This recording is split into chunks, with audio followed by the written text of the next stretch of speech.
नमस्ते बच्चों, आज हम समाजशास्त्र का जो 5वां अध्याय है भारतीय समाजशास्त्री उसके बारे में अध्ययन करेंगे।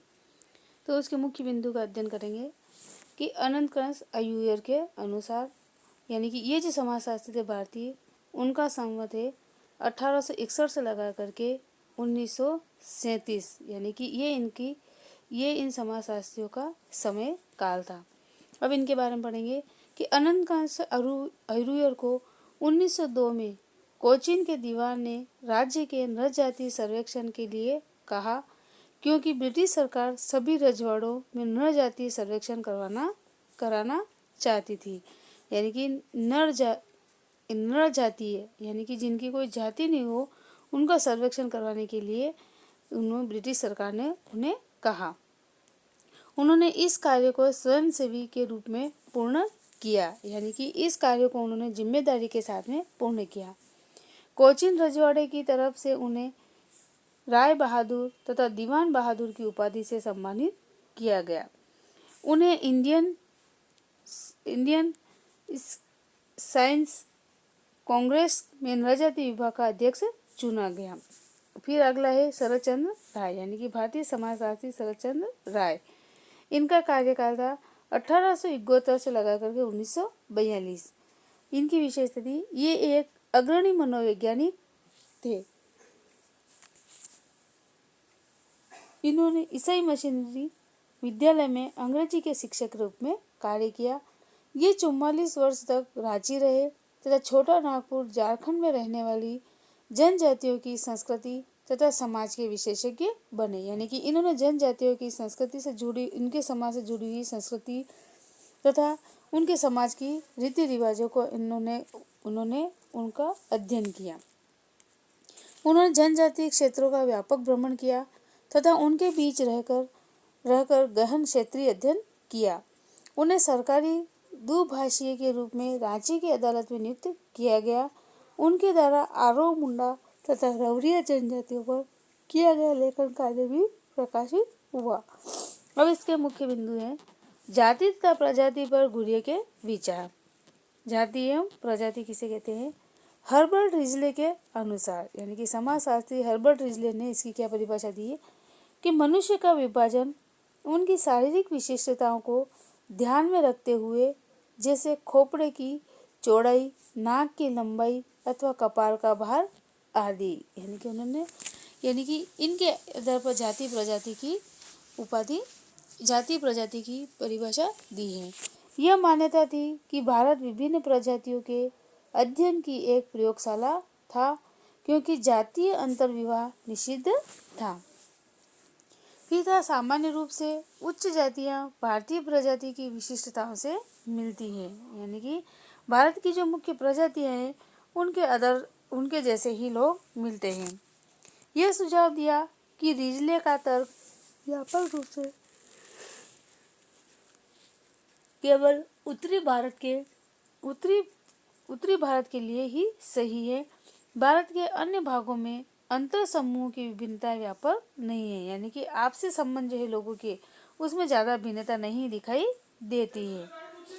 फिर अगला है अंतः प्रजाति शुद्धता केवल उत्तर भारत में ही बची हुई थी, क्योंकि वहाँ अंतर्विवाह निषिद्ध था। शेष भारत में अंतर्विवाह का प्रचलन उन वर्गों में हुआ जो प्रजाति स्तर पर वैसे ही भिन्न थे। यानी कि अंतर्विवाह का प्रचलन कहाँ हुआ? जहाँ प्रजाति स्तर पर लोग एक समान थे। फिर अगला आता है जाति की विशेषताएं। खंडी विभाजन पर आधारित समाज कहीं पारस्परिक अन्य खंडों में बटा था। सोपनी विभाजन पर आधारित प्रत्येक जाति दूसरी जाति की तुलना में असमान होती है। कोई भी दो जातियां समान नहीं होती है, यानी कि दो जातियों में समानता कभी दिखाई नहीं देती है। सामाजिक अंतरक्रिया पर प्रतिबंध लगाती है। विशेषाधिकार साथ बैठकर भोजन करने पर भिन्न भिन्न अधिकार तथा कर्तव्य निर्धारित होते हैं। जन्म पर आधारित तथा वंशानुगत होता है। श्रम विभाजन में कठोरता दिखाती है तथा विशिष्ट व्यवसाय कुछ विशिष्ट जातियों को ही दिए जाते हैं। फिर इसमें आता है विवाह पर कठोर प्रतिबंध लगाती है। अंतर्विवाह के नियम पर बल दिया जाता है। फिर आगे आता है परंपरा एवं परिवर्तन पर डीपी मुखर्जी के विचार। तो इन्होंने क्या परंपरा को क्या बताया है कि डीपी मुखर्जी का मानना है कि भारत की सामाजिक व्यवस्था ही उसका निर्णायक लक्षण है, यानी कि समाज की जो व्यवस्था है वही उस समाज की परंपरा को दर्शाता है। इसीलिए यह आवश्यक है कि सामाजिक परंपरा का अध्ययन हो, यानी कि प्रत्येक जाति की जो सामाजिक परंपरा है उसका अध्ययन हो। मुखर्जी का अध्ययन केवल भूतकाल तक ही सीमित नहीं था, बल्कि परिवर्तन की संवेदनशील से भी जुड़ा था। यानी कि मुखर्जी सिर्फ भूतकाल से जुड़ी हुई सामाजिक परंपरा को ही नहीं दर्शाना चाहते थे, बल्कि वो चाहते थे कि परंपरा में कुछ परिवर्तन हो। फिर है जीवन परंपरा जिसने अपने आप को भूतकाल से जोड़ने के साथ ही वर्तमान के अनुरूप भी डाला था और इस प्रकार समय के साथ अपने को विकसित करे, तो वो क्या कहलाती है? जीवंत परंपरा कहलाती है। तर्क दिया कि भारतीय संस्कृति व्यक्तिवादी नहीं है, इसकी दिशा समूह संप्रदाय तथा जाति के क्रियाकलापों द्वारा निर्धारित होती है। फिर है परंपरा शब्द का मूल अर्थ। परंपरा की मजबूत जड़ें भूतकाल में होती हैं, यानी कि परंपरा की जो जड़ें हैं वो किसमें होती है? भूतकाल में समाहित होती हैं और उन्हें कहानियों तथा मिथकों द्वारा कहकर और सुनकर जीवित रखा जाता है। फिर आता है परिवर्तन के 3 सिद्धांत है: श्रुति, स्मृति तथा अनुभव। व्यक्तिगत अनुभव क्रांतिकारी सिद्धांत है। भारतीय समाज में परिवर्तन का सर्वप्रथम सिद्धांत सामान्यकृत अनुभव अथवा सामूहिक अनुभव था, यानी कि परिवर्तन जो है वो सामान्यकृत यानी कि साधारण तरीके से होने वाला अनुभव यह सामूहिक अनुभव था। फिर डीपी मुखर्जी के अनुसार भारतीय संदर्भ में बुद्धि विचार परिवर्तन के लिए प्रभावशाली शक्ति नहीं है, बल्कि अनुभव और प्रेम परिवर्तन के उत्कृष्ट कारक है।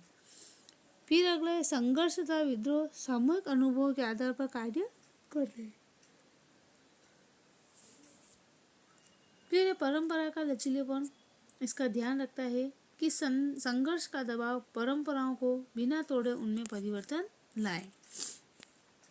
फिर राज्य पर AR देसाई के विचार। कल्याणकारी राज्य की विशेषताएं। कल्याणकारी राज्य एक सकारात्मक राज्य होता है। कल्याणकारी राज्य केवल न्यूनतम कार्य ही नहीं करता जो कानून तथा व्यवस्था को बनाए रखने के लिए आवश्यक होती हैं।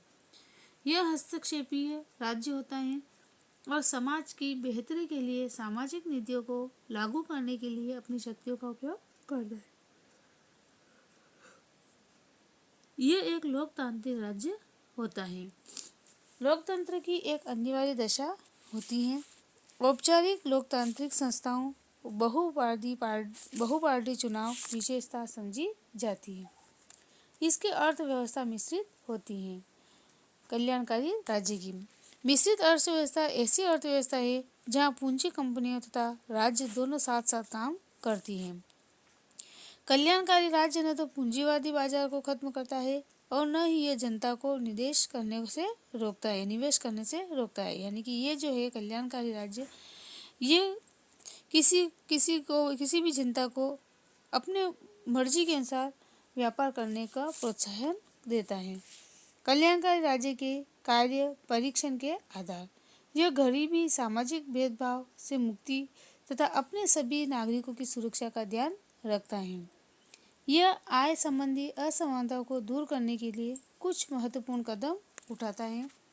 अर्थव्यवस्था को इस प्रकार से परिवर्तित करता है कि जहां पूंजीवादियों की अधिक से अधिक लाभ कमाने की प्रवृत्ति पर रोक लगाता है। यानी कि अर्थव्यवस्था के अंदर परिवर्तन तो करता है, लेकिन पूंजीवादी अगर अर्थ कमाने की जो प्रवृत्ति है उनको रोकने का कार्य भी करता है।